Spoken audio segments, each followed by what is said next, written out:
équipements, c'est vrai que c'est pareil, il va y avoir de recettes miracles, c'est à chacun de trouver un petit peu ce qui lui correspond le mieux et puis ce qui lui plaît le mieux. Mais ce qui est sûr, c'est qu'il faut essayer de partir avec le moins d'incertitude possible, donc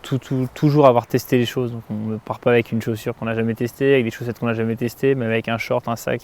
des lunettes, une montre, tout ça. Savoir un petit peu si on va avoir chaud avec telle ou telle chose, si tel tissu va respirer, si telle chaussure, elles vont accrocher, pas accrocher, si elles vont faire des ampoules, comment elles marchent en montée, en descente.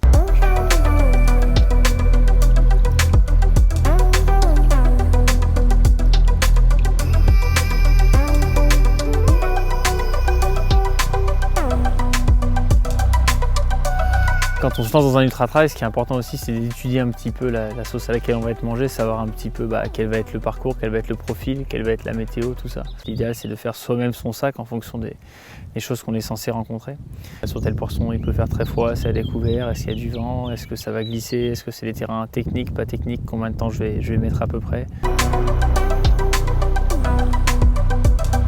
Il y a quelque chose qui peut faire un petit peu peur lors des ultra-trails, c'est la gestion de la nuit. Savoir un petit peu comment gérer tout ça, donc au niveau à la fois du sommeil, au niveau des lampes, au niveau du temps de course. Donc voilà, comme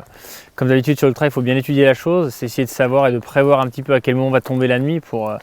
être opérationnel à ce moment-là, bien avoir les bonnes batteries qu'il faut, la bonne lampe qu'il faut. Donc on va étudier à quelle saison de l'année on court, combien de temps va durer la nuit, combien de temps on va y passer, où c'est qu'on va y passer, donc pour les températures, savoir si on est en haut, en bas, tout ça, donc ça c'est très très important.